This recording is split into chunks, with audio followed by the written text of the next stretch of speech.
নির্দিষ্ট অভিযোগের প্রেক্ষিতে আমরা Bangladesh Petroleum Corporation, Padma Oil, Jamuna Oil এবং অন্যান্য যে প্রতিষ্ঠান রয়েছে সে সমস্ত প্রতিষ্ঠানে যে মূল অভিযোগটা সেটা হচ্ছে যে তারা বাংলাদেশ পেট্রোলিয়াম কর্পোরেশন কর্তৃক সরবরাহকৃত যে গ্যাস সেটা 4টা ডিস্ট্রিবিউশন কোম্পানির মাধ্যমে 690 টাকা করে ডিস্ট্রিবিউট করার কথা। তো সেটা হচ্ছে যে 690 টাকা করে গ্রাহক পর্যায়ে ডিস্ট্রিবিউট না হয়ে সেটা হচ্ছে যে দুর্নীতির মাধ্যমে সেটা 690 টাকার পরিবর্তে 1500 টাকা 1400 টাকায় বিক্রয় করা হচ্ছে।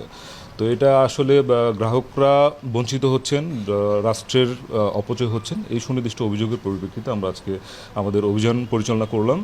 তো এখানে আমরা আজকে অভিযোগের প্রাথমিক সত্যতা পেয়েছি। আমরা গ্রাহক পর্যায়ে কথা বলেছি, ডিলার যারা আছেন তাদের সাথে কথা বলেছি এবং সংশ্লিষ্ট কর্মকর্তা যারা আছেন বাংলাদেশ পেট্রোলিয়াম কর্পোরেশনের কর্মকর্তা, পদ্মা অয়েলের কর্মকর্তা এবং যে যমুনার যে কর্মকর্তা যারা আছেন তাদের সাথে আমরা কথা বলেছি এবং কথা বলার মাধ্যমে ডকুমেন্টস যেগুলো ছিল সেগুলো যাচাই বাছাই করেছি। তথ্য প্রমাণক আমরা সংগ্রহ করার চেষ্টা করেছি। আরও কিছু তথ্য প্রমাণক আমাদের সংগ্রহ করার পথে আছে, সেগুলো আমরা পরবর্তীতে পাবো।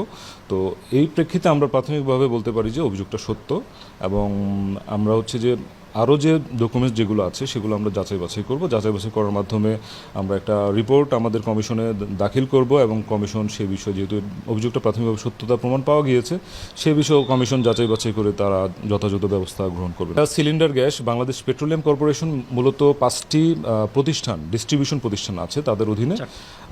এই 5টি প্রতিষ্ঠানের মাধ্যমে তারা যে ডিস্ট্রিবিউট করে। তো এখানে যে একদম মূল্য নির্ধারণ করে দেওয়া যে এই গ্যাসসমূহ তারা ডিস্ট্রিবিউট করবে 690 টাকায়। আর যেটা গত পরশু দিন এটার দামটা একটু বাড়ানো হয়েছে, সেটা 784 টাকা করা হয়েছে।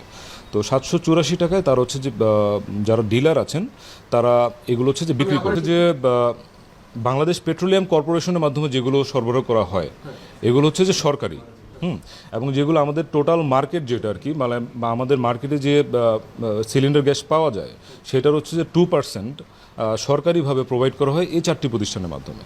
যে স্পষ্ট করে যে বলা থাকে যে বাংলাদেশ পেট্রোলিয়াম কর্পোরেশন তাদের মাধ্যমে তারা যে ইম্পোর্ট করে গ্যাসগুলো বা বিভিন্ন যে জ্বালানি ইম্পোর্ট করে, সেখানে যে প্রোডাক্ট হিসেবে তারা যে এই এলপিজি গ্যাসটা পায়, বিপিসি যেটা আর কি। তো এটা যে বাই প্রোডাক্ট হিসেবে পায় এবং তারা যে এই গ্যাসটা যে সিলিন্ডার আকারে তারা যে একদম মানে বাংলাদেশ পেট্রোলিয়াম